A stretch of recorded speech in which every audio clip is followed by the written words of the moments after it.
IMAF World Championships, the Youth World Championships, has over 800 athletes in over 45 countries.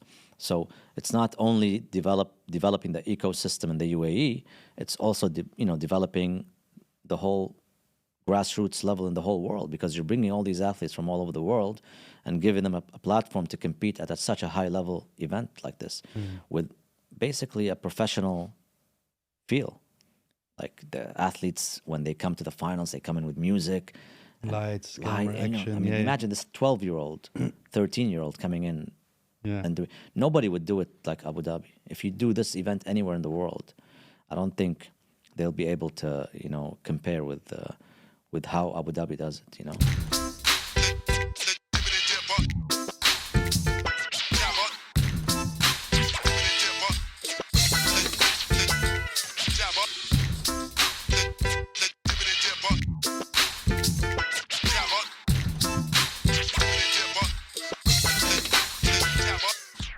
Guys, we're here, another episode today. I've been waiting for this episode for a while. Mohammed Al Hosani in the house, a man that wears many, many, many, many hats. And we're going to go through all those hats. It's a pleasure and an honor to have you finally here. It's taken too long, to be honest, don't you think? The honor is mine. Yeah, I mean, I've been watching your episodes. I like what you're doing, and honored to be here. And now it's time. Now you're in the chair. Let's chat. Yeah. Yeah. Dude, there is so much that we need to talk about, like so much. First of all, one thing I want to highlight is I love the fact that you have, like I said, you wear so many hats, but also in detail and in depth about the things that you're involved in. You are an ambassador, you're a jiu-jitsu practitioner. Yani you're doing it out of passion and love. And even you were telling me, like you have this job and then 10 other jobs as well, which I don't know how you handle it, by the way, because you must have a million things going through your head at the same time, right? Let's talk about your journey. How did your journey into jiu-jitsu, like what fascinated you to bring you to that point where you're like, this is something I want to get involved in? Yeah, I mean, some of my friends know the story. I've spoken about it maybe publicly a few times, but not really mainstream.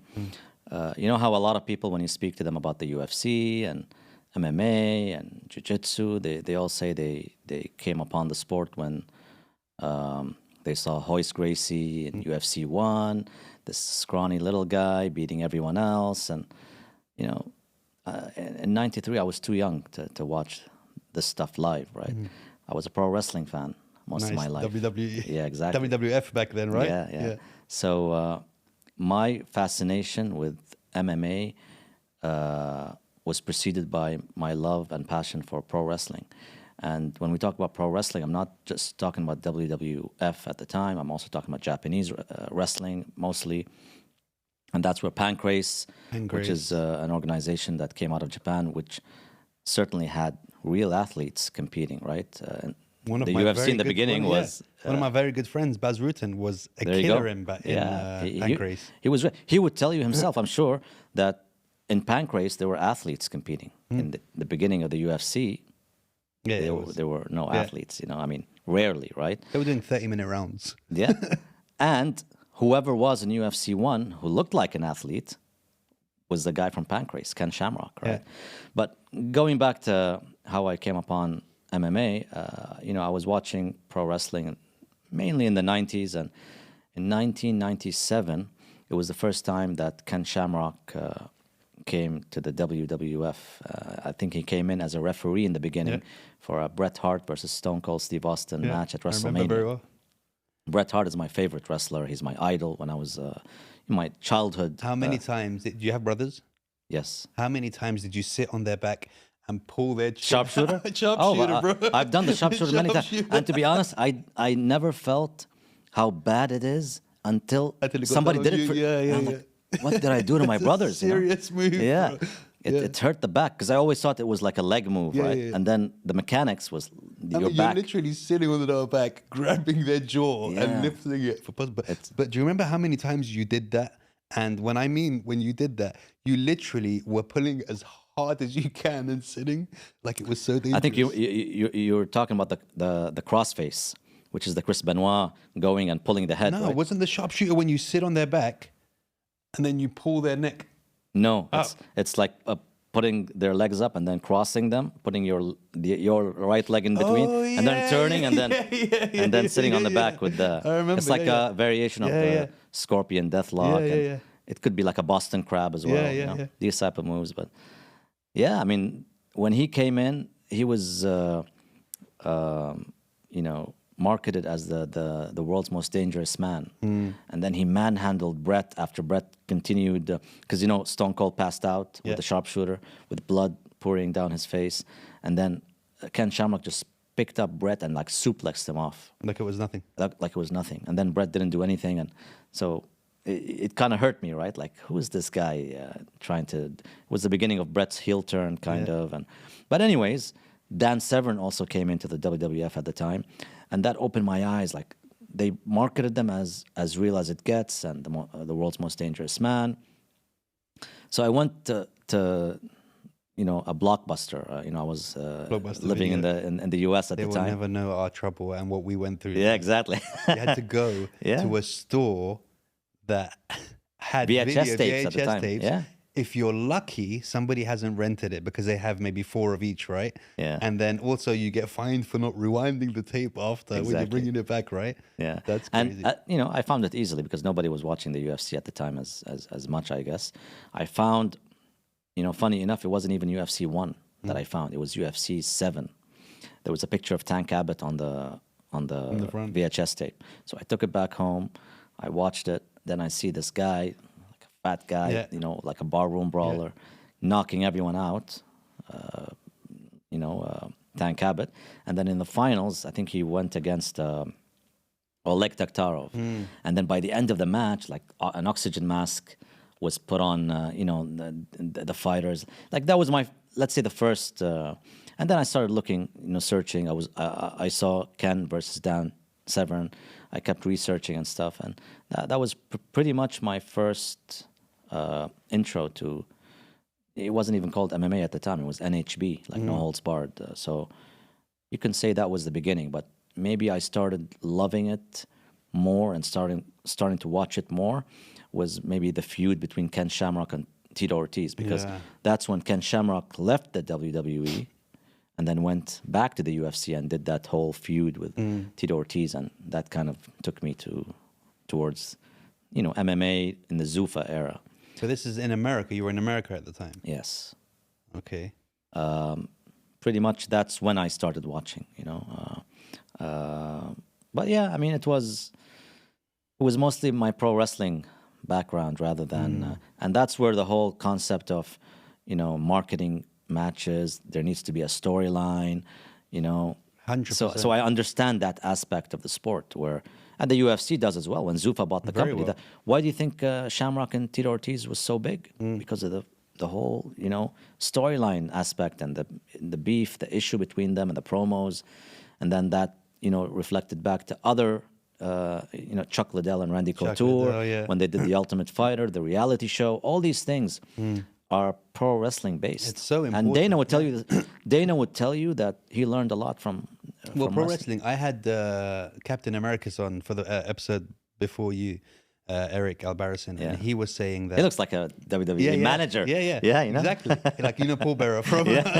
So he was saying that he tells his fighters, the Brazilians, he tries to make them watch old WWE. And just so they can understand the marketing of the characters and how important it is to have a character. I mean, even Bilal Muhammad, he was trolling for so long. During that time, he was smart. He was like, okay, if you're not going to give me the fights, I'm just going to troll on Twitter and build it. Whether they love me or hate me, in the end, they're going to love me, right? If you look at all of the heels in WWE, The Rock, look at The Rock now, where he is. Yes. He was a heel for a long time, and he built that. And went from being that hated character who came into now. And he tells you they would tell you it's more fun being the heel. Yeah, exactly. Than the babyface. Exactly. It's really. Have you seen? You probably like this. Have you seen Young Rock, the series? Of course. Amazing, right? And it just shows you that whole, his whole process of how he became who he is, and it's just so important. Any organization that doesn't tell you the backstory of their fighters is ridiculous. It's a waste 100%. Of time. Like you have to. Even us as hardcore fans. I mean, we'll watch anything, right? But sometimes if a promotion doesn't have the ability to market their matches or have promos and stuff, you need to read an article at least. You need somebody to tell you what the backstory of each match is, or else it wouldn't make sense. How, you know? I mean, why are people going to come again? And how are they going to build a relationship with the fighter? Do you know what I mean? It just it doesn't make sense to me. Like the whole point of telling the story of someone is someone will relate to their story. Oh, I mean, this is not a fight, but his kid passed away when he was younger, and then that drew him to. When did to Habib doing become that. famous? When they started knowing. Yeah. When he started talking Yeah. on the mic more and starting to, be controversial. When did Colby Covington became famous? When he started dressing up like that. And Exactly. Yeah.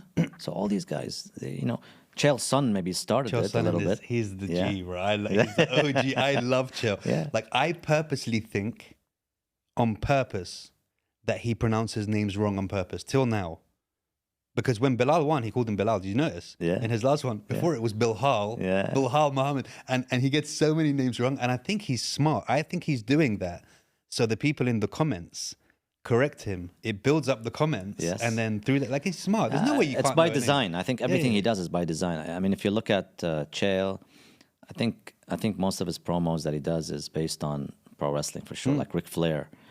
All that wheeling, dealing, jet flying, all that stuff he says is.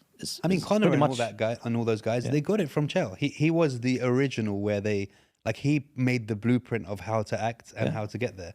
And with that, also, when you lose, your stock doesn't go down. Exactly. Like look at how many times you lost. Exactly. Look at Bam Bam, Tai Tuivasa. He's just hilarious. He's built a community around him that just love him for who he is. Yeah. He loses, his stock stays exactly where it is. It doesn't go down. And he has a character. The shoey, the way he talks, it's a character. It's the way forward. Yeah. So I just love what you guys are doing with so many things. Where do you go from liking MMA to then going, hold on, I need this in my life. I need this to be a part of what I'm doing. I think once you start, going after, like when I came back from the US, I wanted to train, in something. And I found that jiu-jitsu, I thought jiu-jitsu was going to be the thing because of how Abu Dhabi was investing in the sport at the time. Even if it was at a smaller scale at the time, like the royal family were looking at it in terms of maybe a small group of individuals, whether they're in the army or, the police or whatever. But I just found a place. It ended up being here in Dubai with our good friend Rio Altai, World Black Belt Center. I think at the time he was the only gym that had jiu-jitsu from Abu Dhabi. So these coaches actually drove to Abu Dhabi twice a week to teach at his gym. And I took private classes in the beginning, like maybe 10 classes before I was comfortable to go into the group. And to this day, I can tell you, I have some injuries, like my neck. My neck when I move is cracks. My knee cracks. And to be honest, they say it's a gentle art. Yeah. But man, gentle who, bro? Yeah, man, who says it's a gentle art? Yeah, it's honestly, I saw a funny video the other day, and it was this old man, and he was saying, jiu-jitsu makes me feel better. It makes me feel better about myself and all that stuff, and gives me motivation and all that stuff. And at the end of the thing, they were like, "Okay, how old are you?" And he was like, "I'm 26." Exactly. Like, look at how all these legends walk towards the end of their career. But it's mostly about how you approach it, right? If you approach it as a lifestyle, I think it'll be healthy. But if you approach it as a competitor, it could be, really taxing. Unfortunately, I was the lightest guy in that place. They were all beasts, everyone. So you were just like a victim. Rio can attest to that, Yeah. And throughout time, I think I felt it maybe with my body. I loved it so much. They weren't going easy on me, but at the time, maybe I was young and I was just going hard, and I had all these guys. Sometimes I submitted like 300-pound guys who didn't understand anything. I just caught them with a guillotine in their first ever class. They came in like the scrawny kid and bodybuilders and stuff. It was fun. It's a beautiful thing, right? When they don't. These were fun times, man. These were fun times. Unfortunately, today, I mean, you got like 50, 60 people in classes and they're stuff. all beasts as Back well. in the day, it was like 15, 20, and these were the only guys training jiu-jitsu. Man, I tell my coach, Hafa, I say, I'm just doing this to get a black belt, take a picture, and stop doing jiu-jitsu, bro. That's as far as it's gonna go, dude. It's I owe everything to jiu-jitsu. If it wasn't for jiu-jitsu, I wouldn't be involved in MMA today in terms of an official capacity. So basically, my training in jiu-jitsu, I created the first website for jiu-jitsu in the UAE. I think the YouTube page still exists today of me doing a podcast before there was even a term called podcast. I used to do like a talk show. Basically, the page is called Emirates Jiu-Jitsu. The videos are still there, and you could see like I was doing Technique of the Week. I was doing like talk shows with many individuals. I was doing talk shows with all these jiu-jitsu guys, Nice. Hafa Mendez, all these legends, before they retired. Now they're looked at as icons, right? But I used to work hard. I had my Sony Handycam. I traveled with the national team, filmed their fights or their matches and different events all over the world, including the UFC's first fan expo. Oh, wow. I pushed the team so hard to go and compete for Grappler's Quest in the first UFC fan expo during UFC 100. Wow. And basically, it happened. So they listened to me. They took the team there. I took my Sony Handycam. I filmed some of the fights, and then I attended UFC 100.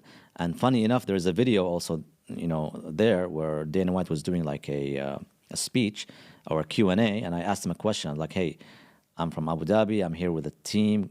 They competed at Grappler's Quest. And he's like, oh, you're from Abu Dhabi? This is 2009. He's like, me and Lorenzo are going to Abu Dhabi next week.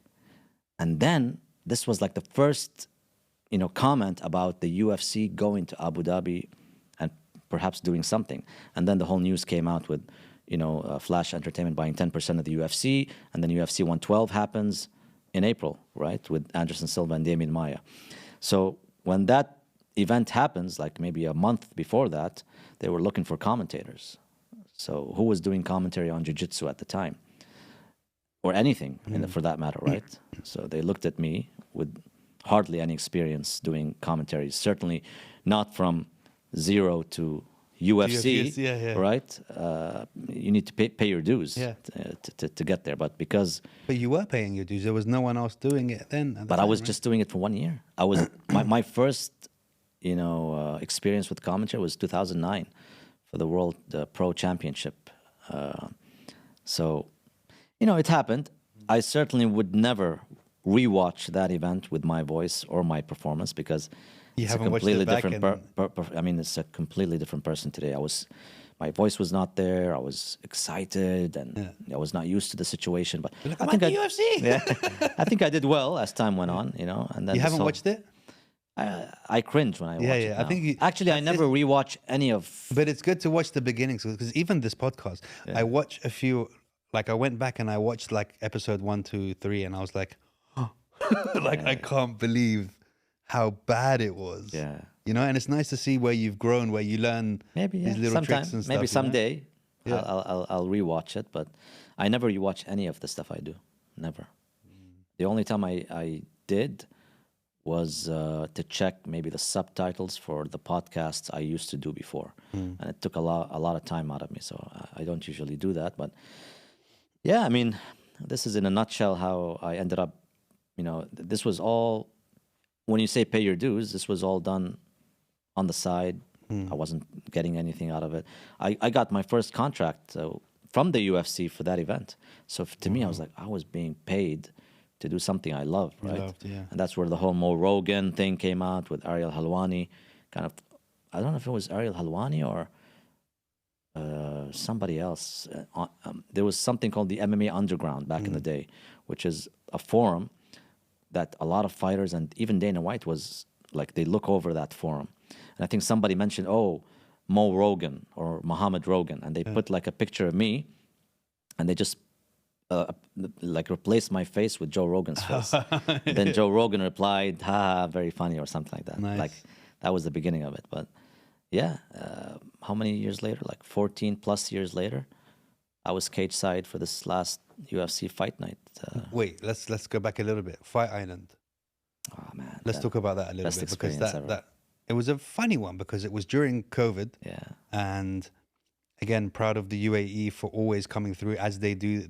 There doesn't seem to be much that we're not doing here, like better than everyone else. Do you know what I mean? And during a time where the world was like, nope, we were like, inshallah. So let's talk about that experience. I mean, that was at the time it was exciting, but once you get inside, maybe the first 14 days because of the quarantine and stuff, you get fed up.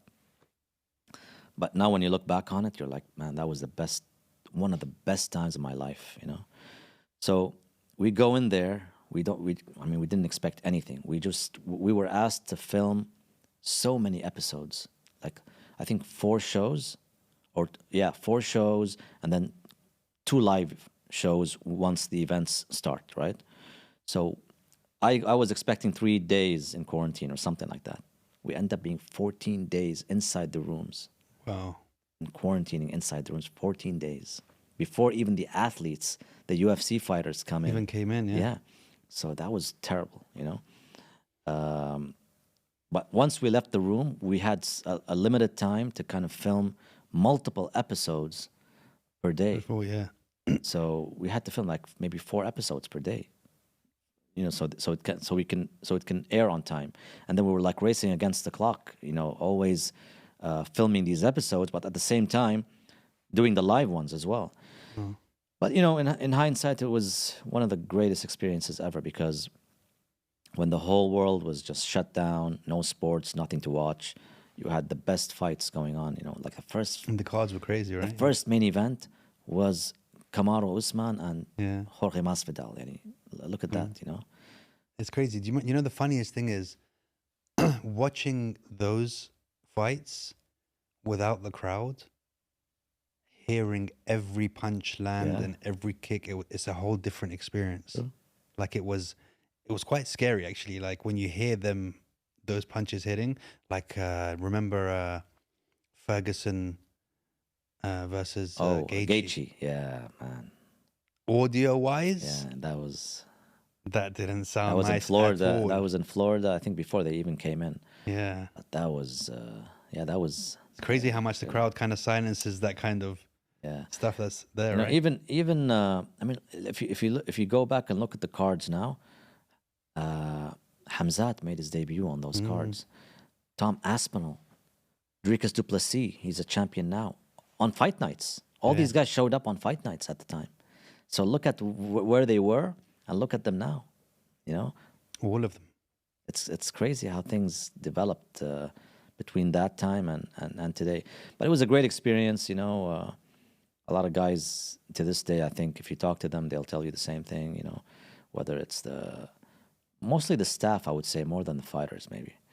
But yeah, sometimes I wish, maybe not because of a pandemic, but I certainly wish that we would It was just like that again, yeah. enclose like the island again and just do fight after fight after fight, you know. I mean, it's something that can be done. But why would it be? Right? we'll I mean, sneeze. now it's people paying tickets to watch. Yeah, yeah. It's Yeah, it's a true. different atmosphere now. Yeah. So. So with the MMA Federation as well, let's talk a little bit about that as well. Yeah, so it's fairly new. I mean, it was established in 2021. It's basically a MMA. I mean, technically, it's an MMA committee under the Jiu-Jitsu Federation. So it's the UAE Jiu-Jitsu and Mixed Martial Arts Federation. And I feel that Sorry, that's different to UAE JJF, right? no, it's the same. That's the same one. Yeah, okay. it's the same. And we're lucky it happened that way, because if it happened straight away as an independent federation, we might have, I mean, the sport would have struggled, right? To go into an established federation with an established, you know, team, with a strong chairman, I think helped a lot in the development of MMA in the UAE and certainly in the region and the world. If you think about what happened between the establishment of the committee and where we are today, the recent IMAF World Championships, the Youth World Championships, has over 800 athletes in over 45 countries. So it's not only developing the ecosystem in the UAE, it's also developing the whole grassroots level in the whole world, because you're bringing all these athletes from all over the world and giving them a platform to compete at such a high level event like this with basically a professional feel. Like the athletes, when they come to the finals, they come in with music, lights, camera, action. I mean, imagine this 12-year-old, 13-year-old coming in and doing. Nobody would do it like Abu Dhabi. If you do this event anywhere in the world, I don't think they'll be able to, compare with how Abu Dhabi does it. But why is that? So obviously, I know through talking to Henzo that the story with Sheikh Tahnoon and him training under him, coming out here and wanting to start jiu-jitsu. How did he convince a nation to fall in love with it? It's because there's so many different people and it's such so a many crazy different... story. Because I just finished a docu-series about the story of jiu-jitsu in the UAE and how it came about. So when His Highness Sheikh Tahnoon was training in California, in San Diego, and it was time to come back. He just came back and he brought his coach with him. So he started training, and this story has been told many times.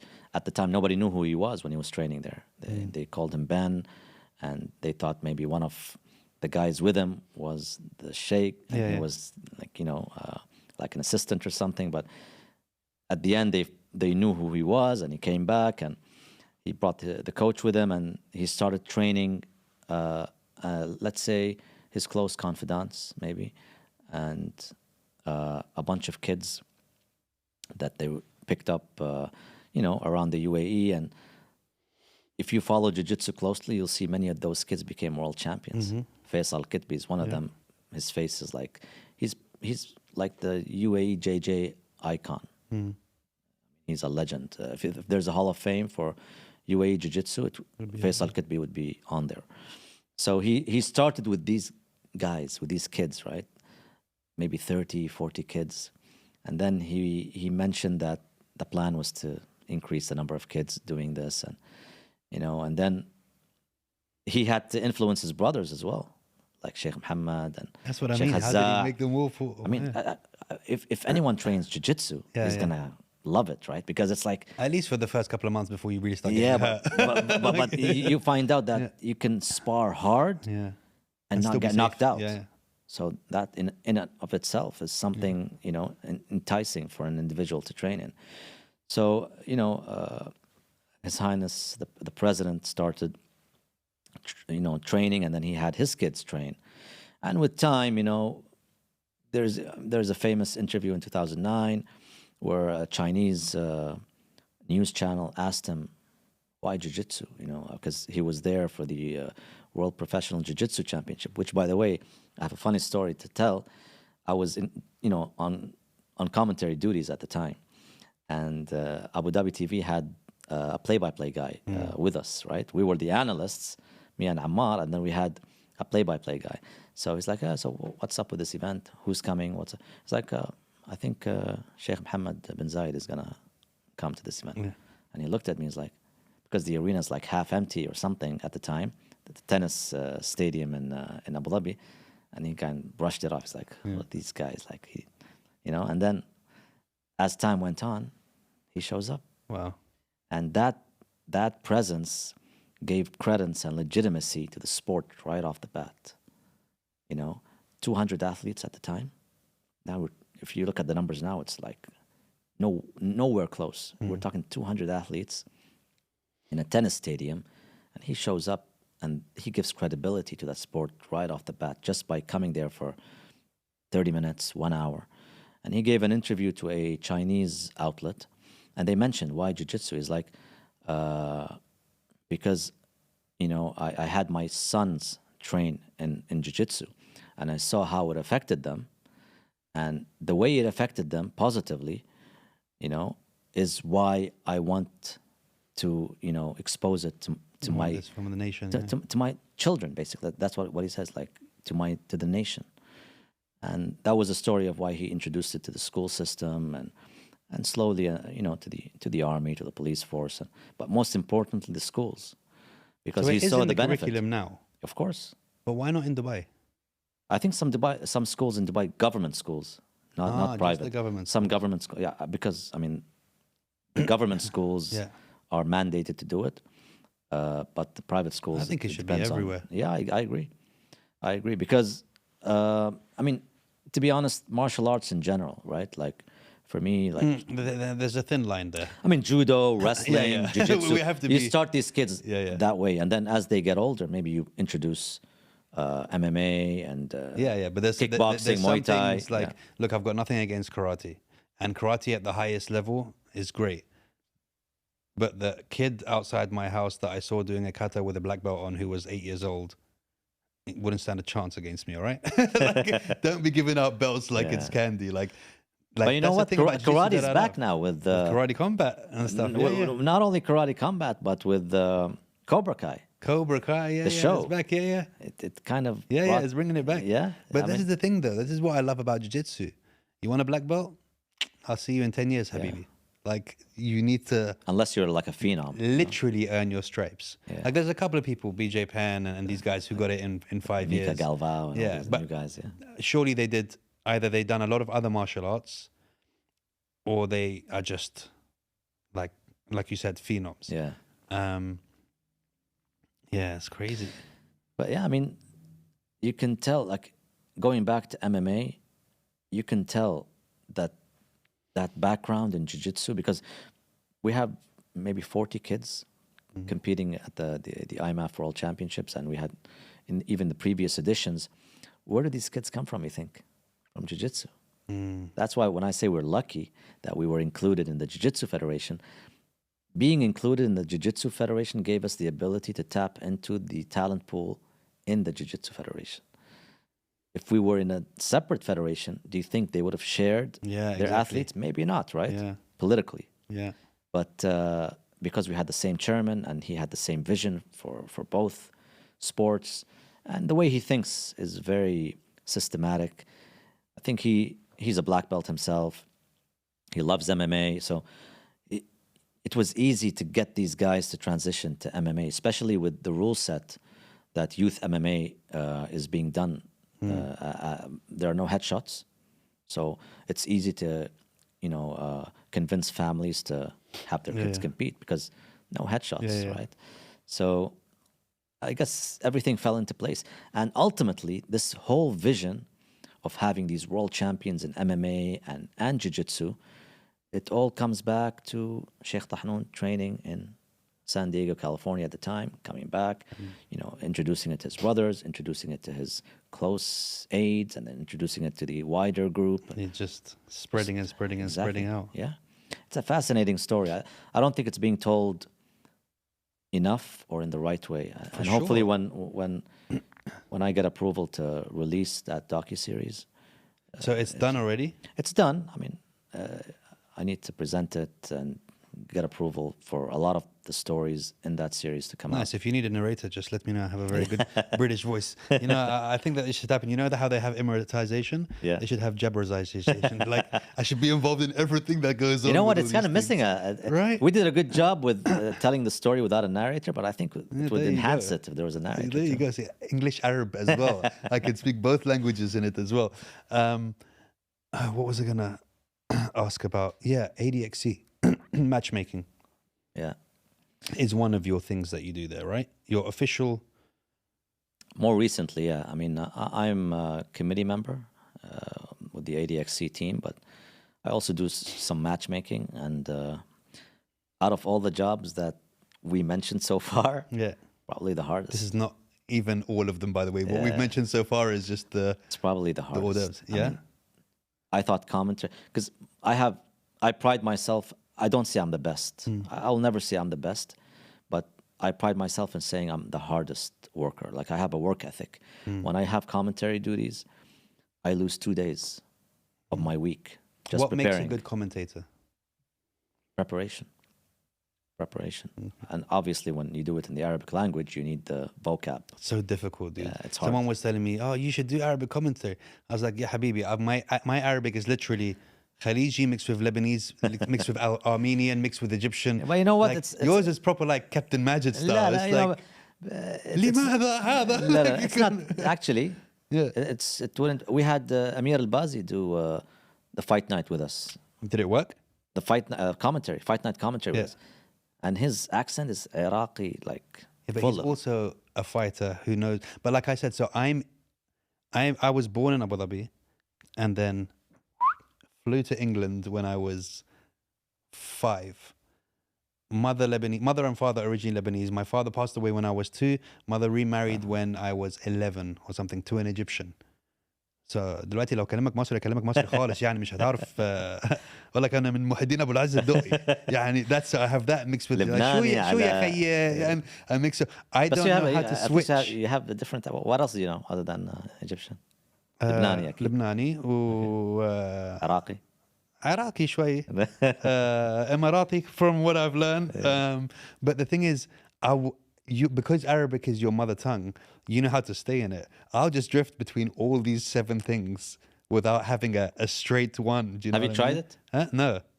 Have you tried Arabic commentary before? I'll just find myself swearing, I think, because I don't have the control. Right. In English, I do. I know what I'm supposed Try it to as say. a second, like have a lead Bro, commentator. it would be the worst thing you've ever seen in my life. Do a demo. I I'd think. be like, محمد شو عمل هلا؟ like شو اسمه الموف بالعربي؟ But you tried English, right?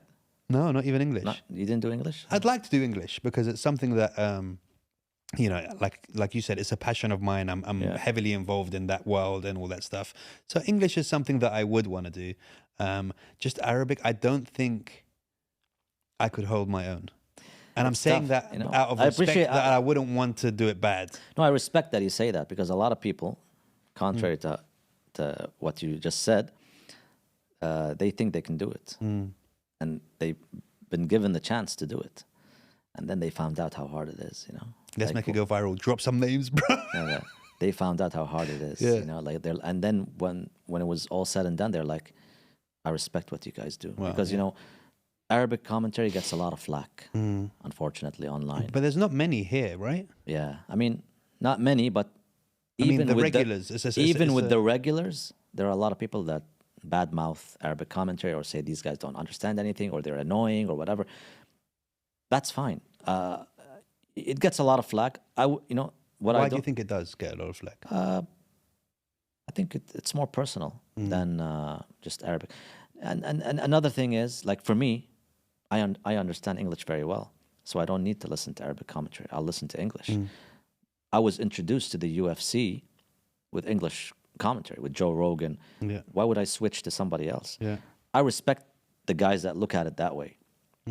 What I don't like is the guys putting people down just because it's I don't know, Riyadh or Ammar or anyone else doing commentary, me, you know, just putting them down because it's Arabic commentary. Like, why would I listen to these guys if I have Joe Rogan and DC on?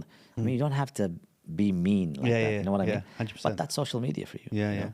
But there is a market for Arabic commentary. There are people who don't understand English. And don't speak English at all. Exactly. Yeah, yeah, for sure. So there is always a place for it. It's just, unfortunately, with the years that have passed, not many people have stepped up. And, you know, it's always the same people. Even me, you know, it's always the same people there, you know. I've been doing So what it made for you 14 come back? years. Because this is something I wanted to talk about. So you were like, I'm done with commentary. I'm not going to commentate again. Yeah. And then you're like, I'm proud to announce that I am commentating for the Yeah, you caught so me you there. took I a mean, break. I was a presenter for maybe a year and a half or 2 years. And then the guys just did commentary. But I was always doing the studios as a presenter. The mediation and The pre and post shows. I just didn't feel like health-wise I was being paid enough to do it anymore. You know, I felt that I was established enough that I could either do it if it's worthwhile or just stick to just doing half-hour pre and post shows. But Abu Dhabi TV lost the rights, and then it went to Stars Play. Terrible idea, by the way, just between us. Yeah, you don't like the way it's done so far? I mean, I think it's growing pains. It's growing. Yeah, that's Remember what I UFC mean. Arabia at the time? Yeah, They but were what I getting mean a is, lot like, of heat as well. The subtitles covers the time of the In the fighters. I mean, with that, when they started, but now it's gone, right? Yeah. Now It was really bad. There was like, no Arabic commentary Yeah. back, maybe the first few shows Yeah, with yeah. stars, and then there was this whole people complaining about rewinding stuff. Yeah, and exactly. I think they fixed all that now. Okay. It's growing pains, but I remember UFC Arabia was getting a lot of flack too. You know, there were people complaining online, and there was nobody to call. They were reaching out to me if there was an issue with audio, an issue with any. They were like tweeting me at the time, telling me, "Oh, by the way, nobody, you know, there is this, there is that." I had a guy message me 3-4 days ago saying, "UFC Arabia just, charged me for." It doesn't exist anymore, Yeah, you know. yeah. But I told him, I have nothing to do with it anymore, you know. So this is something I didn't say publicly before, but I'll say it just because I feel it's it shows how far I've come in this industry. Okay. When I stopped doing commentary and Abu Dhabi lost the rights, I was kind of floating, right? I was focusing more on the MMA Federation and then ADXC. And then I decided to go to UFC 300 in Vegas. So on my way there, before I went, I got a call from Stars Play.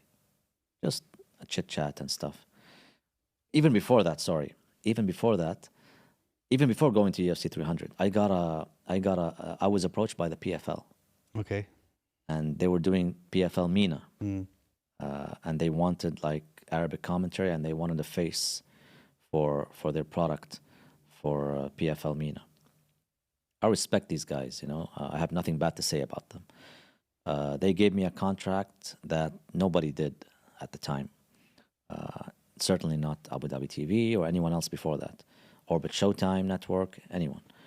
And I felt vindicated after all these years that I get paid as a professional. Like, I felt I was equal to like the John Annex, all these guys, because I felt that what they were giving me was respectable. And they even asked me to nominate, you know, who do I want as a color analyst. Nice.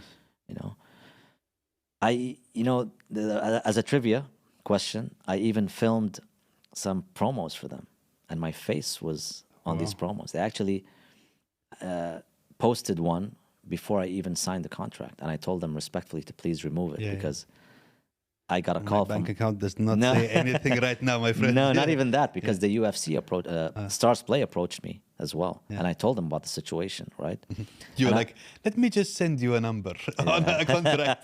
Have a look at this and get back to me. And I wasn't sure about where I was going to go, because these events were in Saudi Arabia, and they required me to take a lot of days off to fly there and do the shows. So, you know, they asked to use my voice, and I said, fine. I filmed like 3 hours of content for them. I still have one of the videos, just like a memory, you know.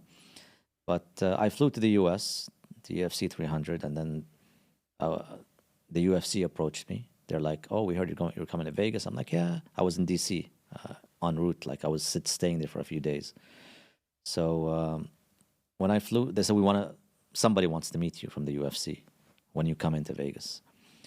So I come to Vegas, and I have like a bunch of execs, without mentioning any names, approaching me and telling me, what's going on?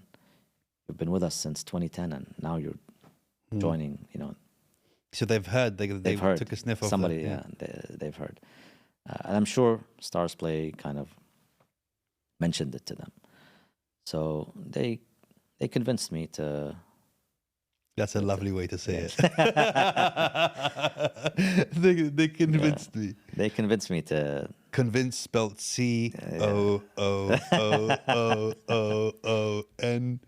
Yeah. But, you know, again, respectable offer. So, and it's... With the UFC, it's an easier way to do, right? Because they're based... Stars Play is based here. Commentary is based here. I don't have to fly much. And to be They honest, come here much, twice. much better fighters and cards to Yeah, commentate on. And I was the face of the UFC for the Arab face of the UFC for since 2010 for like 14 years. You know, it's like a big jump. If I jump now, especially, I would have jumped if they wouldn't have contacted You're me, like, with that number, I would Yeah. jump with no parachute. Yeah, but you know, I respected that they pulled me back, and I'm back doing it. So, you know, I feel like it's hard at this stage of my career to kind of do something else. To be honest, yeah, but you never know. Never say never. You never know Yeah. if another contract comes with even better. No, yeah, I mean, it makes sense, and it must be nice to kind of be validated in that sense from Definitely. the top organization in the world, as far as concerned, and the events are just there. And I appreciated that they intervened personally. Like it could have been just me and Stars Play, right? But I appreciated that they felt I was They important took the enough time, to talk to and negotiate something. So I have respect for these guys. You know, you mentioned Fight Island. You mentioned many things. Like there's history between, you know, me and them. So How did you feel about the event last week? I loved it. You know, they gave us a good fight night. You know, like even our fight nights are It was a good card. Yeah. Noteworthy. I think it was noteworthy. It wasn't great. I don't think the fights were great. Yeah, I mean, it was noteworthy in terms of who's next for a title shot and stuff like that. You know, People were saying, "Oh, do you think Omar is going to beat O'Malley?" Me personally, I don't think O'Malley's going to be there. you think Merab beats him? I think Merab eats him alive. It's a dangerous fight for Sean for sure. Yeah. Yeah, I'm surprised he took it, but I mean, don't think he had a chance. I like Sean or a choice. his fighting style, but I think Merab is like Bilal. You know, when someone is at that stage, like I didn't think Bilal was going to lose this one because the iron was sharpened, like to the point that he's undeniable. I feel like Merab is there now too, to the point that, especially after his last performance, made it look easy. It's a dangerous fight for him. You know? And I bet you that if it was up to him, he would have taken another fight. I think so too. Yeah. But I also think that Merab is more of a dangerous fight for Umar too than O'Malley. It's interesting because I heard Habib was wishing Merab beats Sean O'Malley so that he's next for Omar. So I don't know if that's a dig against Merab's ability to beat Omar, I think or just wanting Omar to beat Sean O'Malley. No, I think because it was Sean O'Malley is a bigger money fight for Omar. But I think it was more of a, like he mentioned, you know, Georgia and Dagestan are neighboring thingies, to kind of keep it a cultural thing that 1 and 2 are from that area, if you know what I mean. And they don't like O'Malley. Did you see what Omar was saying about O'Malley in the interview? Yeah, he was like this guy's TikTok got guy. But you know what? It's a bigger fight. Yeah. It's like the equivalent of Conor versus Habib, almost. Habib, right? To me, it's a bigger match. Sean O'Malley is a bigger match, and deep inside, I think maybe Habib wants Merab, but I think Omar wants the bigger fight or the bigger match. I mean, either way, I think Merab is involved somehow. Yeah, I think it's very risky. It's a very I'm just like the UFC. Like I can imagine now with all these wrestlers doing it, like Bilal, and then Merab taking the belt. I wonder how they'll feel about that, because it's kind of, they need people like Sean O'Malley. You know, they need people like Adesanya, people like even Oliveira now. Sorry, Alex Pereira. You know, they need these guys because these guys are larger than life characters. But will Merab be able to reach that?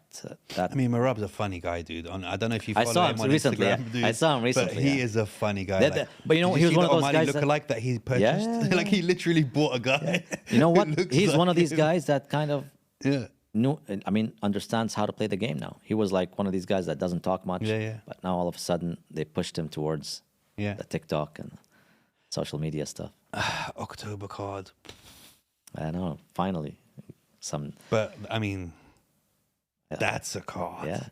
And you know what? It's a breath of fresh air when I first saw it. I mean, like, you know, Because it's October. everyone loves because Islam. it's October. It's no longer summer here for us. That's why it's a breath That's another of one. fresh air, Yeah. But even with you know, not having just Islam or Habib competing every year, Topuria, it's Holloway. something new now, right? It's something like Spain, Georgia, and then Max Holloway. Like maybe a different crowd is going to show up, but then again, Hamzat is on the card, hopefully, right, against Robert Whittaker, which I think is now a far more lucrative fight even before, than it was especially after, before. You know, I love Whittaker. I think he's a great guy. He's one of those lovable guys that respectful. yeah, great respectful. Guy, There also has a sense of humor, but doesn't push the lines too far. Like he's very marketable, but at the same time, not so marketable because he doesn't push those lines. It's a very weird. Yeah. He's in the balance. But, between I two, mean, but the way he's he reliable. knocked out Kalam, I mean, he's reliable. If anything, you know.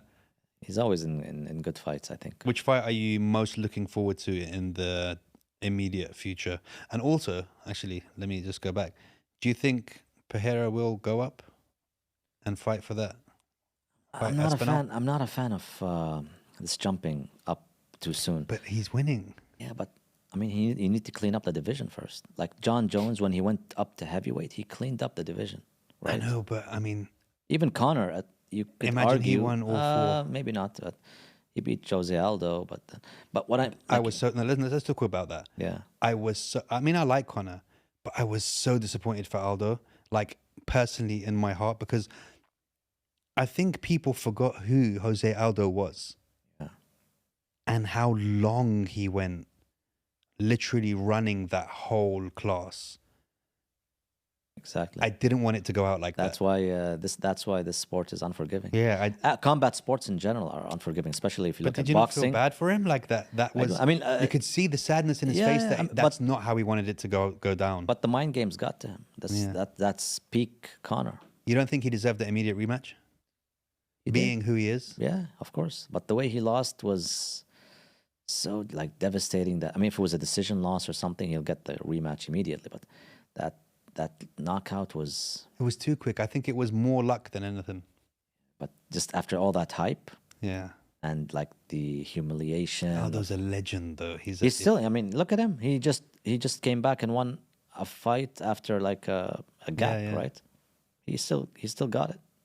You know? Who's your top? Let's just say top 5. If you had to make your top 5 in history of all or time, right now? Of all time. Let's do both. Let's do history. Of all time? History and all time. And right now. I'll definitely have GSP on there. John Jones on there. Randy Couture on there. Which not many would have. But I just like the guys with the strategic aspect of the sport. Mighty Mouse, Demetrius Johnson, I would have him there. What am I forgetting? Maybe Ronda Rousey, because she changed the industry or the female aspect so much, you know, regardless of how it ended. But I think those 5 would, for many reasons, each one with different. But if you notice, it's more, I have more of the strategic thinking guys or the creative attack guys on there. Like Demetrius Johnson, for me, is one of the most. Mighty Mouse's. Yeah. He's like the creativity on there. And I would say, like, he influenced maybe people like, I wouldn't say directly, maybe they would disagree with me, like Dominic Cruz, TJ Dillashaw. All these guys started doing like creative striking and just varying everything. Yeah, he really was a pioneer in that. Because I learned a lot from watching Mighty Mouse, and it's definitely GSP. People get bored from his matches, but it's the mind games and the strategic. He beats people at their own game. Yeah. So Josh Koscheck, great wrestler, NCAA, whatever, beat him in wrestling. You know, striking, beat him in striking. Jiu-jitsu, beat him in jiu-jitsu. Like he's probably the guy that you would say like he's an MMA guy. Okay, he has a karate background, but you would say that he's the model for an MMA fighter because he encompasses everything. John Jones is John Jones. You know, he beat everyone undefeated. I mean, if you don't count that DQ, but he was beating Matt Hamill. You know. But who else did they say that he lost to? He won on points. Uh, I'm blanking. Dominic Reyes, or I think Dominic Well, Reyes. people are saying that.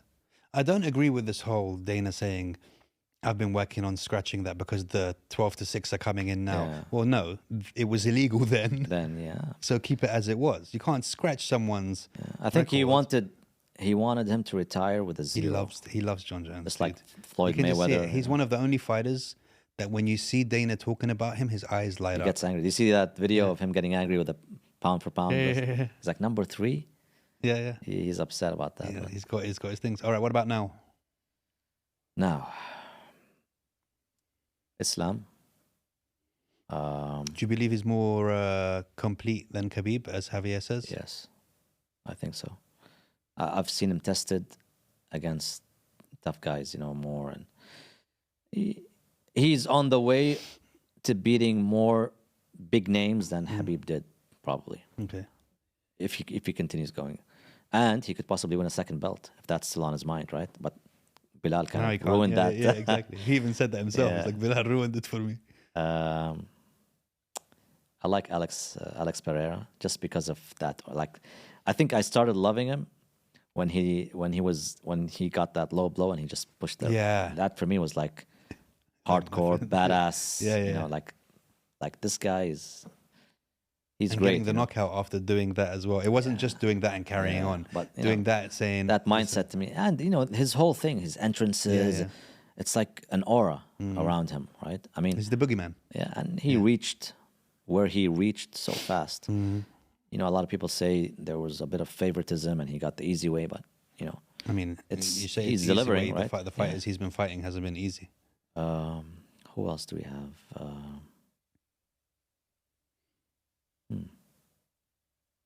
I like Max Holloway.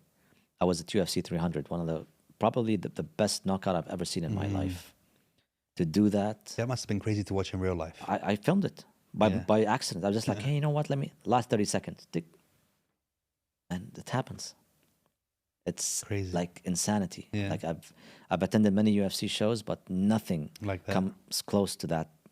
Like 30 seconds. It's a shame they didn't have those huge bonuses then, because that would have been. Yeah, and I think he got 300, right? Oh, he did? Yeah, Oh, okay, 300K Nice. in addition to his purse, because I think the bonuses were up Yeah. by 300. Same thing happened with the Manchester Yeah, and he was like, thing never with again. but Yeah. never again. Yeah, but it worked in 300. Yeah. You know. Who else do we have? Do you think Jones is allowed to be in that? John Jones, he hasn't fought That's what I mean. much. Yeah. He fought once against Cyril Gane, and that's Yeah. it. Probably the lighter weights. If I look at the lighter weights, we have Topuria, but maybe not yet. Bantamweight, Sean O'Malley, lightweight, Pantoja. I don't necessarily have a favorite. difficult one, Yeah, they're Yeah. all middleweight. We have Duplessis. No. Let's Bilal. see, we need to see a lot more. I like Bilal because yeah. Bilal worked hard, man. I mean, Imagine the winning that long without the fight and still staying And in to be honest, shape. there's a lot of criticism to his personality, but as you heard from Dana, 22 million plus watched his Instagram. Yeah, for the belt rep. Belt. Yeah. What the 8 million for Tom Aspinall, and maybe even less for Alex Pereira. Pereira, yeah. That says something. Yeah, for sure. I mean, even his followers have gone up crazy as well. It's the best thing that No. could have happened for the UFC. It came at the right time, Mm. right circumstance. I just hope that he doesn't get to defend it too fast. No, I think He said it's- December, so I like that date. He shouldn't rush it. It's fun, right? It's like when you're trying to get the belt, it's like no, not yet, no, Yeah. not yet. You But win it, and they're like, we have a fight for you. Like, hey, they'll calm down. pressure him to They defend. will for sure. I mean, he's not the ideal person to have there for them. I would like to see like a controversial, fight Like next Islam year. Bilal. Like Colby next. I know Colby? because I know it's gonna be a lot of tension. I want like that tension again. I don't think Colby can be taken seriously anymore. Yeah, I mean, he needs to win a fight before. He needs to win in spectacular fashion. Who else do we have? Like he needs to win in a dominant Maybe fashion. Connor, welterweight, right? I was discussing this with a Conor fan the other day, and I was like, I don't want Conor back unless He doesn't he's look going like to he come wants to come back back too. Like and I've win seen some videos. 5 Yeah. in a row. Like for his legacy, it will ruin his legacy if he comes back again and just becomes And I don't think the talker. Yeah, and I don't think he wants somebody like Bilal.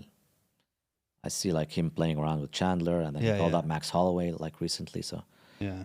I don't know if he's even coming back, to be honest. Yeah, that's an interesting one. What makes ADXC special, in your opinion? Man, like this was our 5th show, and the buzz is like insane for it. Like all these guys coming in to watch, these celebrities. Like we had Bilal, we had Amir, we had Mohammed and Kalayev. We had, before that we had Aljo. Even before Aljo competed or grappled with us, he was, Omar was also a visitor. Like a bunch of guys came. Listen, what makes it so special? Number one, the format. It's not by any means like the first organization to do something like this. We've seen Submission Underground with Chael Sonnen. He did it inside a cage. John Jones competed there against Dan Henderson, I think, and they did it inside a cage. They grappled inside the cage. But I don't think anyone did it with the 10-point must system or like the MMA-inspired rule set, right? The way we do it is we bring an MMA ref, sometimes like a famous face like Mark Goddard, or even some other guys like Mario Yamasaki, and the judges that judge are the same judges that judge the next day in the UFC. So number one, I would say the format. Number two, we don't have that like we don't have that limitation or restriction when it comes to who we invite. If you're an MMA organization, you're never gonna get Aljo competing for you if he's under contract to the UFC, right? With ADXC, do you have any troubles with that? Have you had any troubles trying to get people, and they were like? Sometimes we do. Like one wouldn't let. I'll give you an example. Mikey go, right? Like who? Mr. Mechi. I mean, he's exclusive to one championship. That's what I mean. Yeah. So. I mean, the Rutolo brothers, exclusive to one championship. But let's say, I'll give you an example of something that we wanted to do, and it would have been huge, but the UFC kind of hit the brakes on it. In France, for ADXC4, it was even announced by we were planning to do Benoit, Saint-Denis, and Armand Sarukian. Wow. And that wasn't even my idea. It was Armand's team asking me to set it up. So when we got the verbal agreement, we didn't announce anything. It's a verbal agreement. You need a written contract, right? Armand goes and announces it to Michael Bisping on his podcast. And then we're like, oh my God, so what do we do now? So we gave, like, the news kind of came out and we just gave it to others. We didn't announce it on our page, but it just came out. And then there is this process for athletes in the UFC where if you're ranked, especially if you're ranked, maybe not necessarily if you're ranked, if the UFC, because sometimes you need permission from them because they might have a plan, a fight next month, right? That they haven't told you about yet. Exactly. So his team, Armand's team, approached the UFC, and it's a hard no. Wow. Yeah. So it kind of derailed that plan. So BSD's team was really upset because he announced it, and now whatever is announced later on is gonna be like a downgrade. Yeah, exactly. Which sucked for us too. But we found somebody. We found Mark DeCasey, former UFC fighter. He used to be ranked, and it ended up being a big show. But this just gives you an example of how we're operating in terms of trying to get these UFC athletes. I'm trying to be fair too, because we bring the world of MMA and the world of grappling and jiu-jitsu together, because we do gi matches as well. So we bring them together. So I'm trying to be fair to both. I'm not going to bring a guy whose sole focus is on MMA to compete with the best grappler in the world. It's not fair. Yeah. Even though it's in a cage and it's a 10-point must system, that guy trains submission, wrestling, grappling every day. This guy's an MMA fighter. He punches, he kicks. It's a different... But sometimes you have these hardcore MMA guys that are like, give me anyone. I'll take anyone. And we've had some matches which unfortunately were mismatches, but sometimes you got to do it. Like we have Fionn Davies against Fionn. I mean, a lot of matches are going to be mismatches against Fionn, to be honest. Yeah, and we had Bia Mesquita as well go against Jennifer Maya, who fought for the UFC belt once upon a time. She finished her easily. Fionn obviously against Luana Pinheiro, who is a current ranked strawweight, but there was a weight difference as well and stuff like that. But maybe we'll revisit that stuff again. But I'm leaning towards just getting these grapplers go head to head, because that's where you get the massive matches, and then MMA guys maybe going head to head as well. There are fun matches that you can do with Aljo and against exactly. So Aljo and Chase Hooper are not in the same division, but it's like a dream matchup kind of for a lot of people online, right? Yeah, and they loved it. So yeah. Do you think that gi jiu-jitsu is becoming more difficult to watch? Man, if you watch the last sides about that. Yeah, if you watch the last ADXC, I think they proved us wrong. No, I'm talking about, let me rephrase that. Yeah. As an outsider, because you can get a lot of people who will watch MMA, they'll watch UFC, they'll watch no gi jiu-jitsu like ADXC, like the Aljo fight, who don't practice ADCC themselves. and Craig Jones Invitational, that stuff. Who don't practice themselves. Yeah. But getting them to watch a gi fight can't be easy. I think ADXC will You think that's the plan, to open the doors and get them? Yeah, I mean, if you, like all our bonuses in our last event was given to the gi matches. Yeah, 2 for like very high level submissions, and then the best match of the night was a gi match as well. It was like nonstop. Blah, blah, blah. Like it showed that gi can be exciting. So there were a lot of people saying you should stay away from gi and just have ADXC be like just grappling. Yeah. But our leadership invested so much in the gi and the schools, and sometimes it would send the wrong message if you kind of do that, But you know what? We kind of changed. I mean, that last event showed us that it can happen. It depends on who. So basically, it depends on the athlete.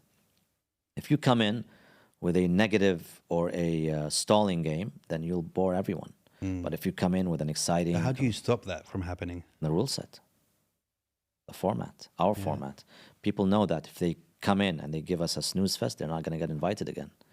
We had people in ADXC1 that had boring matches, and to this day, 4 editions later, they're not back. They're big names too, but we didn't bring them back. How often are you planning to do the events now? Our next one is October 25, which is a day before the UFC pay-per-view. And it's going to be the 1-year anniversary of ADXC. So we plan on going It'll be a hard. special one, yeah. Yeah. And then the Jabberization happening on that one, guys. I'll see you there. See, I'll be the official mascot. And then possibly November 16 in Rio de Janeiro. So pretty much it's going on monthly or bi-monthly, right? The Rio one is going to be huge as well. Big plans for that one. Yeah, I'm free. Air Miles. Yeah, but it'll be part of the team. Let's do it. And now we have some cities vying for the event. So they're asking for you to bring it there? Yes. Okay. Can you say any of them or not yet? Not yet, because I don't want to sabotage the negotiations. But so it is something that you want to take more worldwide as well as just being here, right? Yeah, because each market has a fight card for it. If you do one in Japan, you're gonna get you're gonna mold it towards that. Yeah, exactly, for the Japanese market, mixed in with into the culture and everything there. Yes, if you do it in I don't know, China, Macau, for instance, you're gonna bring in some of these Chinese UFC guys, and then you have some jiu-jitsu guys, Chinese, there's a lot you can play around with opening a market. There's a lot of the matchmaking gets more interesting, for that market. But it's so tough, man. The matchmaking, as I said, it's if I thought commentary was tough, now it's like second nature. Matchmaking is the hardest thing ever. How do you feel you're perceived, or how can I phrase this question right? Coming in as a local, dressed like this, going somewhere else, how do you not convince people, but show them, mate, don't think that I need to be dressed in a rash guard to know what I'm talking about, or to, do you know what I mean? Because instantly, if they don't know you, they're going to be like, oh, this Arab guy's, what does he know about MMA or whatever, all right? Yeah, Do you get that a lot, or I do mean, you feel like you've been there long enough now to kind of, for people to know? I think like everyone I've crossed paths with respects me. I guess they know about my history, or they know I've been involved in the sport for a long time. Maybe they Google me. Maybe they see some of the old YouTube videos. They know that I've done what I've done here to kind of push the sport, and then ultimately push it worldwide, locally to regionally to worldwide. So I get that respect from guys, but you know, you've mentioned in the beginning a lot of guys that are not necessarily born into the sport or are passionate or fans of the sport. Some of them don't even know the fighters' names. I mean that run these organizations, but Yeah. it didn't stop people from respecting them or you know, appreciating them. Maybe because they want to be on their show. Or maybe because of stuff I was just gonna put that Yeah, caveat there. I was about to say respect, real respect. I don't think respect on face I don't value think I is a give that different- vibe. Yeah, like yeah. I don't think they're sucking up to me to get in. Obviously, I mean, you have to, right? A lot of people think that that's the gateway to getting into ADXC or getting into whatever, but they also know what. Because I think after 5 events, and with the matchmaking, you know, I have a solid support system and a solid team that gets behind me. Even the chairman gets involved in a lot of the stuff I do, and I take guidance from him when it comes to matchmaking.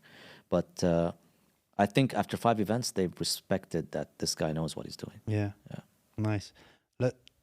Let's talk about the event going on now, because that's crazy in itself. Is what you want to take off that hat and put on this hat now? And, I'm passionate. I'm passionate about this event because of, you know, MMA as a sport or as a professional. Let's say the professional side of it has existed here for a long time. I would say since I think the first MMA event I attended here was 2008.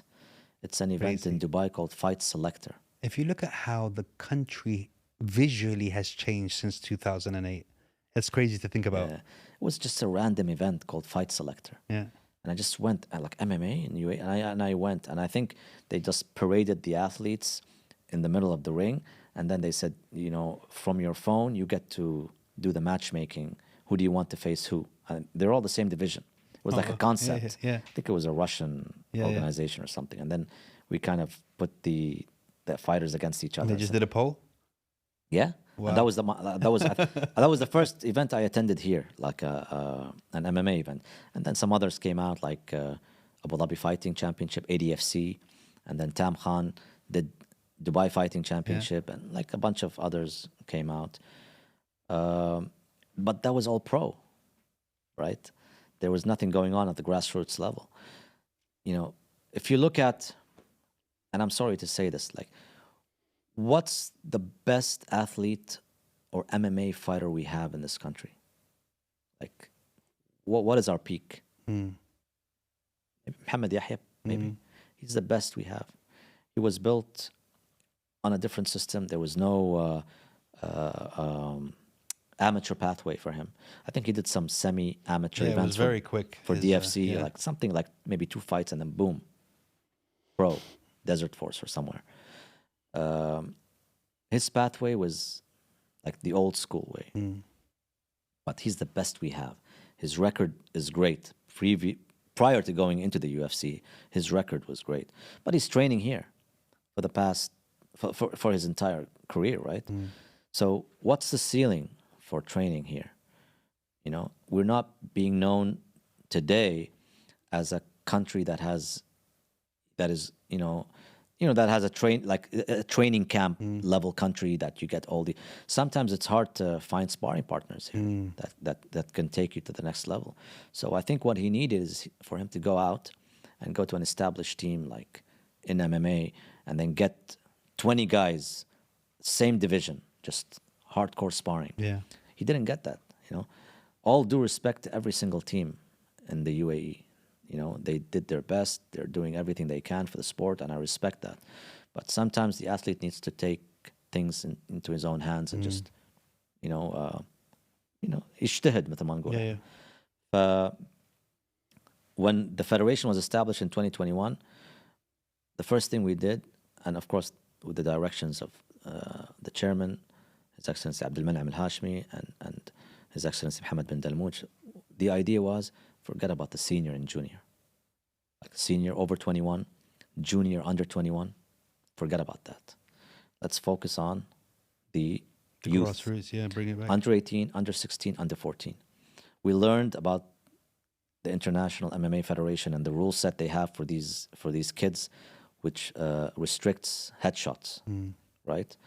So they asked me to go to Bulgaria. It was their second youth world championships in Bulgaria that they did. So I went there to scout, right? Maybe bringing this event to Abu Dhabi eventually. So I went there. I think there was like 200 plus competitors, and it was in a ballroom in a hotel. Oh. Yeah, it was post-COVID by a little bit, you know, still wearing masks and everything. And I came back and I told them what I thought about this. You know, I thought that we could do it bigger, and I thought that our kids stand a chance if we compete in this based on the rules I've seen. And that was when we brought in IMAF and we signed a 3-year deal to host the championships. Our first event was in 2022. We got in, again, the jiu-jitsu guys, 2 weeks before the event. We just put them all together, and hey, there will be some body shots, kicks, everything to the body, but it's like the majority of it is grappling. You'll be okay. Just go. You'll be fine. Yeah. I think 20 something were signed up. And I expected nothing out of this. Honestly, I said, you know, if we get something, hey, great. And lo and behold, gold medal. I remember you started crying then, right? How did you know? Huh? Who told you? Jibber with Jabber, my friend. Jibber with Jabber. All information. Not many people saw it. I crashed, you know, because I felt all that pressure on me. Like, first of all, creating or help convincing the powers that be to create an MMA federation or a committee under the Jiu-Jitsu Federation. So that worked, right? And then the next step was all that pressure. So when you create something like that, they're like, this better work out good. Yeah. What's the litmus test? Because you're not going to ask again after champions. that. Yeah. Nobody wants to host an event so that people come here and take all the medals and leave. You need to have local champions. So getting that gold medal and knowing the level of, you know, the times I was just working and trying to get things started organizationally, like the national team, I just crashed. I went to the bath, like I ran away. I went to the restroom and just like, you know, and then one guy just comes in from from IMAF. At the time he was the head of operations, and he saw me there, and he hugged me and he was like, brother, I know how it feels. I know exactly what you're going through right now, because I've seen what you've done, and nobody knew that. Like, this is the first time I speak about it, because, you know, these things are, they come from the heart, you know. And it happened to me again the next year, but unfortunately it was public. Somebody sent me the video, but I told them not to post it. We had our first female champion, Zamzam Al-Hammadi. And I just, like, my body just, you know, when it happened, because Sheikh Khalid came, Sheikh Khalid bin Mohammed bin Zayed, it was the first time the event was under the patronage of anyone from the royal family. So he came, and we had 4 finals, or 3 finals with Emiratis. 2 of them lost, and Zamzam was the last one. Like, that was the last chance for listening to, like, for us to listen to the national anthem, UAE national anthem, with the Sheikh being there for the picture and everything, right? And it was huge for us. It needs to happen. So she won, and it was like a very tight match, and she almost got caught and everything. So it destroyed me. So yeah, I mean, maybe now you need to carry a mic with you in your pockets just so you can just walk around and go. No, now I think just drop the mic. No, khalas, now I feel like I'm at the stage where that is done. Like, I feel like the heart, like the tears are over.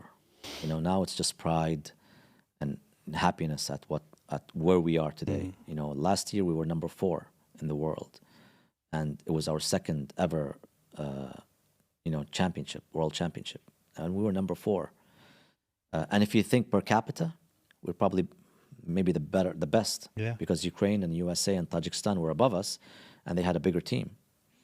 So this year, you know, Already 2 gold, right? 2 gold, 2 bronze on the first day. No crying this time? No. I told you, it's now it's more like pride and accomplishment. Like we've done what we didn't dream of accomplishing in such a short time. You know, and the chairman asked us to renew it, to renew the partnership for another 3 years. Wow. He wouldn't have done that if we didn't believe that we can do better, right?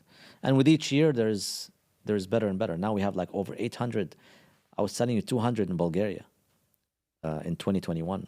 We're in 2024, and we got over 800 competitors for this 5th edition, and over 45, like 47 countries. And I'm sure we'll reach 1,000. I already, like they market this as the biggest event in IMAF history. For me, this is the biggest event in MMA history, right? Because of their numbers, yes. Their numbers. The biggest world championship. Where is it being held? Mubadala Arena. Mubadala, yeah. Like, if anybody in the UFC or any of these other organizations just look at this championship, they'll be happy. You know why? Because they'll be like, look at all these kids coming out. Imagine after a few years, it's scary the level of athletes that are going to come out in 5 and 10 years. Yeah. How they're Mohammed Mokayev, right? Yeah. I know what happened to him recently. It's unfortunate, but why do you think he's so great? He came in to the UFC with like a record of 8-0, maybe pro record, but he had like over maybe 30 fights at the amateur level. Yeah. So when he came in with that recognition, right, as a multiple-time world champion. It's like when boxers win the Olympics or they win world championships and then transition to pro boxing. They have that. In MMA, that didn't exist up until now, maybe 10 years ago, right, when IMAF started. So this is an opportunity for them to get these athletes. Raul Rosas, the youngest UFC fighter, I think he entered the UFC maybe 18 or 19 years old. Yeah. No, even younger. 17, I think. He entered Dana White's Contender Series. Mexican one, right? Yeah. He's fighting on the Noche UFC card. Yeah. He was youth. He won the world championship that we're doing right now, but he won, I think, the first edition in Rome. Would you let your son compete? In MMA? Yeah, in this format, I would, but maybe pro. Not so much. Not so much. I don't think, unless I don't know what's going to happen in 20 years from now, whether the money's going to be there or you can make a living out of the sport.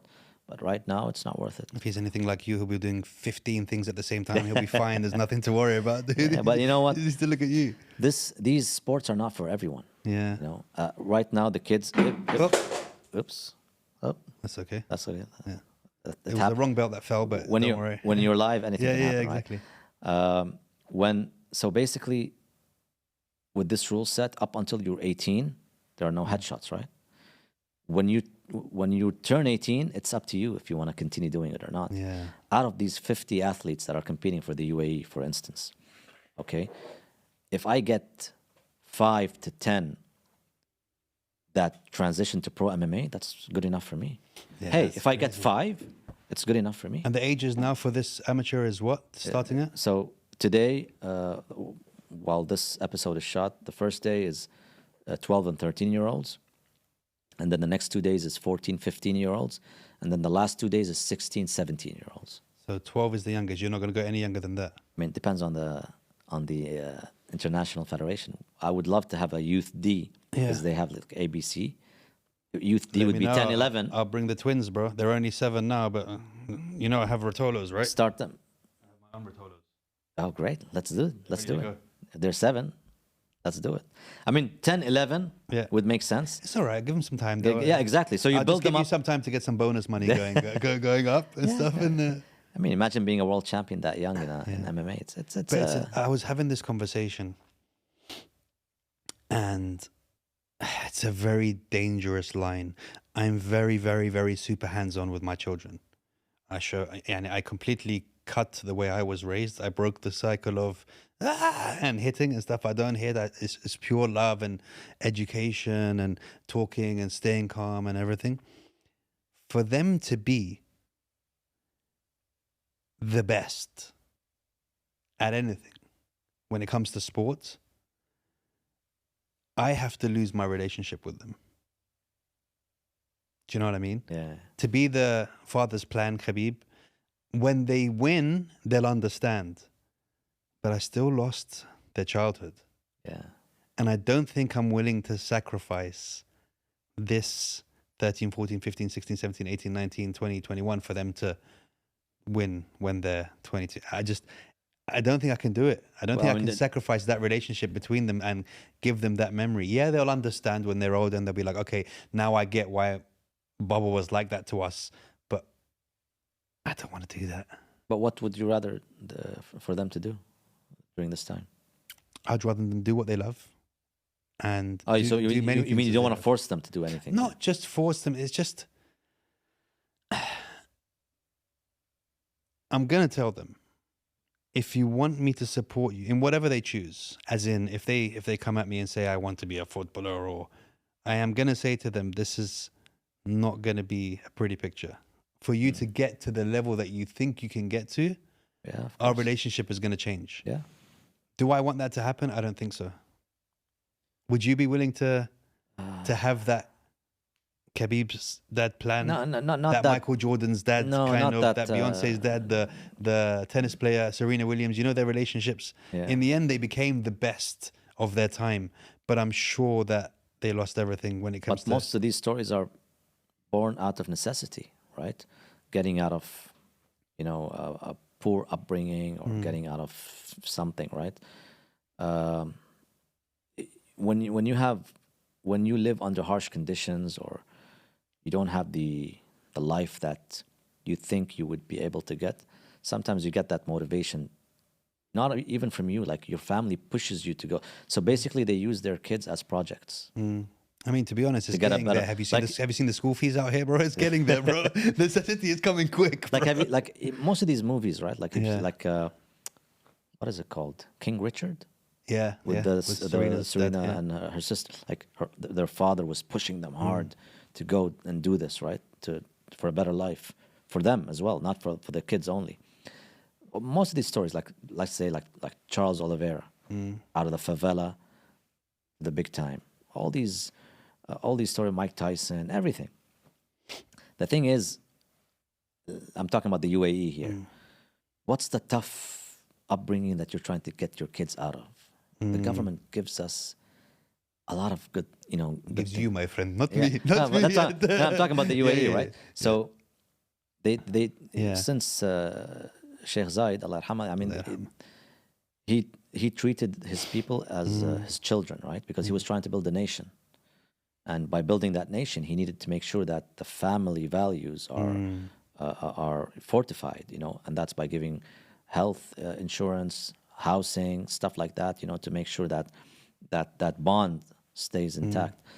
So when you have that, it's hard to create a fighter. I'm not saying we don't have fighters. Look at us. I mean, we have world champions in jiu-jitsu and Muay Thai and every other combat sport you can think of. We have the occasional champion, maybe more so in jiu-jitsu than any other sport perhaps, but there is that mentality now that I'm going to do it because I love it. That's the trick. If you do it because you love it, you're going to succeed. If you do it because you're trying to reach a goal, and some of these goals are monetary based, some of these goals are I want to meet the president based. Some, you know what I mean? Like some are I want to give I want my family to get a house or something. Like there's always this monetary goal maybe. And then you have some guys that are just competitive. They just want to compete and be the best. So it's a thin line, when you have your kid just sitting, because it's very dangerous nowadays. Now, like these phones and the iPads, and it's either that or getting them active somewhere. Yeah, not necessarily martial arts. You can take them, just be active, right? For me, if it was a decision between just like an iPad, watching movies, or video games, and actually going to class every day, I would send them to class.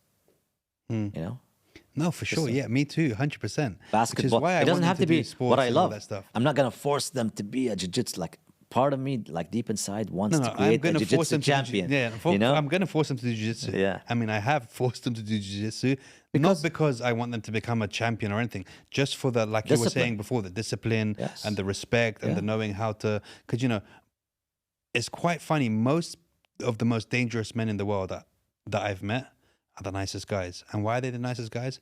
Because they know they could break you in a second. Of course. Do you know what I You're mean? so confident when you have that self-confidence. That's why I want them to do it, yeah. When you have that self-confidence, you stop being a bully. Yeah, exactly. So that side, I will do it. But I just mean, if they want to be the best. That's different. That's the competitive spirit. That's when you start, that's when you think, should I really invest in them? But there are two ways out of it, either heartbreak or success. Yeah. And I know what you're talking about. If there's heartbreak, how will you absorb that failure, right? Like, and what's even next? if there's success, you're going to have to be a different kind of person to push them, because you're going to have to take away that father who, okay, you're tired, Habibi, don't worry, let's go and do it tomorrow, to, no, you're staying here, and no, cry where you are, and that kind of, it's a thin line for me. I see. I've seen it even at the World Championships for MMA, the youth 12, 13-year-olds. Some of these coaches, or some of the coaches are even parents. They're harsh on these kids. They're really harsh. Some of them are built differently than us. We kind of have these red lines. Yeah. Like our coaches have red lines when we deal with our kids, right? Like, I'll give you an example. We had a training camp in Tajikistan. Our national team was in Tajikistan for 1 month preparing for this World Championship. And the way they train over there is very different than how we train. How we train is more scientific, reports, great facilities, modern, stuff like that. You're not allowed to hit them. You're not allowed to abuse them. In Tajikistan, and I say this with the utmost respect, they're one of the most hospitable, generous people I've ever met. I went there for 2 days, and they treated me like no other. And more importantly, treated our kids the way they have been treated. But the way they train there is hardcore Soviet era training. The families give all the authority for the coaches. So basically, the coaches are our parents. Do whatever you want to do with them as long as they succeed. Discipline them, do anything. And we had to tell the coaches there, hold on, not my kids, my friend. Exactly. The last thing I need is, So we had that discussion. I'm saying this story not to like say what's right or what's wrong. I'm just giving you an example of two different worlds that we live in, right? So, that's what I'm saying. I think I'm capable of being in that world because I come from a sports background, and I played sports all my life and at very high levels. So I have the capability of being that dad, but I choose that I don't want that for my relationship with our kids. Yeah. That's crazy. I can see how some people would not want to put their kids to that pressure, but pressure creates diamonds. Yeah, so this gold souk down corner, bro. It's fine. Dude, it's been an absolute pleasure and an honor to have you. And I feel like this is something that we're going to do more often. Sure. Especially that now I work for ADXC and we're going to do the podcast for ADXC. No, I think, to be honest, I think you would add value because, as I said, I come from pro wrestling. So whatever personality you would get out of these athletes. In terms of whether it's their personality or whether it's to promote the match or the fight, this is what you need. This is what 100%. You need. Is there anything you feel like we missed out? I mean, I feel like we got another 4 hours in us, but we'll spread it out. Maybe I'll talk about aliens and spaceships and. You ready? So, no, I'm not. You ready? Just joking. Let's go. So, part 2 of the episode. Conspiracy theories and stuff. Which one do you want to hit on, bro? Bro, can we? Okay, I'll end it now if you promise that we'll do another episode just on that stuff. Sure. Is that a deal? Yeah. I have it here on camera, my friend. So the next one... It might ruin my reputation. But, that's fine, dude. Next one, we'll be wearing shorts and a wife beater vest. Or maybe like, that tin foil hat. The Tinfoil hats. Okay. we need to talk after this, dude. It's been an absolute pleasure. And again, much respect for what you're doing, for the nation, for the community, for everything that you're doing. And you know, I'm not just saying this because you've just given me a new job. Everyone that I speak to speaks very highly of you, and again, it's really a breath of fresh air to know that who we have in these positions deserves to be in those positions and hasn't managed to finagle their way in there because of who they know. And I think that's really important for the growth of it. It's really important for the understanding of it. And like you were saying, having those moments where you're literally crying because of what you've achieved and represented it's a testament to what you do and the passion you have behind it. I mean, if you could cry now for a TikTok clip, it would be great. We can add it there. No, but seriously, you should be proud of yourself. And one day I will learn how to speak Arabic and we'll commentate together just for a laugh. And yeah, man, this is your house. Anytime that you want to come back, appreciate it. You're welcome. It was back. my pleasure. Boom. That was a lovely episode, bro. Thank you, brother. Really nice.